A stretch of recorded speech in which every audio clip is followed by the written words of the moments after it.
ಮಾಜಿ ಎಂಪಿ ಮಾಜಿ ಕೇಂದ್ರ ಸಚಿವ ಸಿದ್ದೇಶ್ವರ್ ಅವರ ಬರ್ಡೇ ಇವತ್ತು. ಆ ಬರ್ಡೇ ನೆಪದಲ್ಲಿ ದೊಡ್ಡ ರಾಜಕೀಯ ನಡೀತಾ ಇದೆ. ಅತೃಪ್ತರೆಲ್ಲರೂ ಕೂಡ ಸೇರ್ಕೊಂಡಿದ್ದಾರೆ. 74ನೇ ಹುಟ್ಟುಹಬ್ಬವನ್ನು ಆಚರಿಸ್ಕೊತಾ ಇದ್ದಾರೆ. ಮಾಜಿ ಎಂಪಿ ಸಿದ್ದೇಶ್ವರ್ ದಾವಣಗೆರೆಯ GMIT ಅತಿಥಿ ಗೃಹದಲ್ಲಿ ಕಾರ್ಯಕ್ರಮ.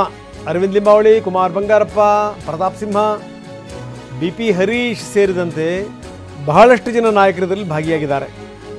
ಇನ್ನು ಮಾದಾರ ಚೆನ್ನಯ್ಯ ಶ್ರೀಗಳು ಸಿದ್ದೇಶ್ವರ್ ಅವರನ್ನು ಭೇಟಿ ಮಾಡಿ ಆಶೀರ್ವಾದ ಮಾಡಿದ್ದಾರೆ. ಹುಟ್ಟುಹಬ್ಬದ ನೆಪದಲ್ಲಿ ರೆಬೆಲ್ ಪಾಲಿಟಿಕ್ಸ್ ನಡೀತಾ ಇದೆಯಾ? ಏಕೆಂದರೆ ಸೇರಿರೋರೆಲ್ಲರೂ ಕೂಡ ರೆಬೆಲ್ಗಳೇ.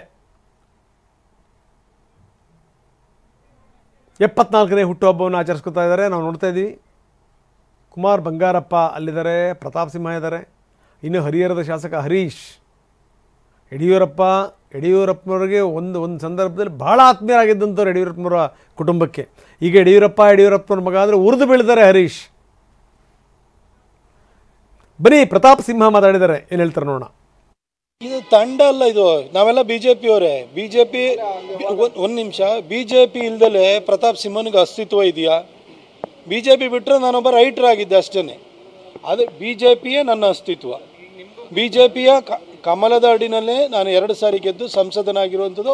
ನಾನು ಏನೆಲ್ಲ ಒಳ್ಳೆ ಕೆಲಸವನ್ನು ಮಾಡಿದ್ದೀನಿ, ಅದಕ್ಕೆ ಅವಕಾಶವನ್ನು, ವೇದಿಕೆಯನ್ನು ಕಲ್ಪಿಸಿಕೊಟ್ಟಿರೋದು ಬಿಜೆಪಿ. ನಾನು ಬಿಜೆಪಿಯ ಒಬ್ಬ ಸಾಮಾನ್ಯ ಕಾರ್ಯಕರ್ತ. ನಾವು ಏನೇ ಒಳ್ಳೆ ಕೆಲಸ ಮಾಡಿದರೂ ಕೂಡ ಅದರ ಶ್ರೇಯಸ್ಸು ಪಕ್ಷಕ್ಕೆ ಸಲ್ಲಬೇಕಾದ್ದು, ಪಕ್ಷದ ನಾಯಕತ್ವಕ್ಕೆ ಸಲ್ಲ. ನೆನ್ನೆಲ್ಲ ಮೊನ್ನೆ ರಾಜ್ಯಾಧ್ಯಕ್ಷರ ಜೊತೆ ನಾನು ಪ್ರೆಸ್ ಮೀಟ್ ಮಾಡಿದ್ದೀನಿ. ರಾಜ್ಯಾಧ್ಯಕ್ಷರು ಕರೆದಂಥ ಸಭೆಗೆ ಹೋಗಿದ್ದೀನಿ. ನಮ್ಮ ರಾಜ್ಯಾಧ್ಯಕ್ಷರು ಹಿಂದೆ ಸಿದ್ದರಾಮಯ್ಯನವರ ಸರ್ಕಾರ ಬಂದು 2 ವರ್ಷ ತುಂಬಿತು. ಮೇ 20ನೇ ತಾರೀಕು, ಮೇ 19ಕ್ಕೆ ರಾಜ್ಯಾದ್ಯಂತ ಎಲ್ಲ ಕಡೆ ಪತ್ರಿಕಾಗೋಷ್ಠಿಗಳನ್ನು ಮಾಡಿದ್ರು. ಆ ಸಂದರ್ಭದಲ್ಲೂ ಕೂಡ ರಾಜ್ಯಾಧ್ಯಕ್ಷರ ಸೂಚನೆ ಮೇರೆಗೆ ನಾನು ಕೊಡಗಿಗೆ ಹೋಗಿ ನಾನು ಪತ್ರಿಕಾಗೋಷ್ಠಿಯನ್ನು ಕರೆದಿದ್ದೀನಿ. ಅವ್ರು ಮಾಡಿದಂತಹ ಜನಾಕ್ರೋಶ ಯಾತ್ರೆಯಲ್ಲಿ ಭಾಗಿಯಾಗಿದ್ದೀನಿ. ಅವ್ರು ಮಾಡಿದಂಥ ಒಂದು ಯಶಸ್ವಿ ಮೈಸೂರು ಪಾದಯಾತ್ರೆ, ಮೈಸೂರು ಚಲೋ ಕಾರ್ಯಕ್ರಮ, ಮೂಡ ಹಗರಣದ ವಿರುದ್ಧ ಮಾಡಿದಂಥ ಕಾರ್ಯಕ್ರಮದಲ್ಲಿ ಭಾಗಿಯಾಗಿದ್ದೀನಿ. ನಾನು ಪಕ್ಷದ ಯಾವ ಕೆಲಸವನ್ನು ಯಾರು ಹೇಳಿದ್ರು ಮಾಡ್ತೀನಿ.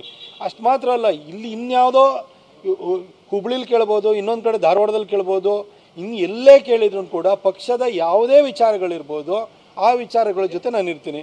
ಗಣೇಶೋತ್ಸವದ ಬಗ್ಗೆನೂ ಕೂಡ ಎಲ್ಲ ಕಡೆ ಹೋಗಿ ಕೇಸು ಹಾಕ್ಸ್ಕೊಂಡಿದ್ದೀನಿ. ಇದೇ ದಾವಣಗೆರೆ ಬಂದಿದೆ. ಇದು ನೀವು ಗುಂಪಂತಲ್ಲ. ನೀವು ನಾಳೆ ಬೆಳಗ್ಗೆ ನಮ್ಮ BJP ಕಾರ್ಯಕರ್ತರು ಅವ್ರ ಮದುವೆ ಕರೀತಾರೆ, ಅವನ ಮನೆಗೂ ಹೋಗ್ತೀನಿ ನಾನು. ಇವತ್ತು ಕೂಡ ನಾಳೆ ಬೆಳಗ್ಗೆ ನಮ್ಮ ಅಧ್ಯಕ್ಷರು ಕರೆ ಕೊಡುವ ಹೋರಾಟಕ್ಕೆ ಹೋಗ್ತೀನಿ. BJP ಯಾವುದೇ ಲೀಡರ್ಗಳು ಕೂಡ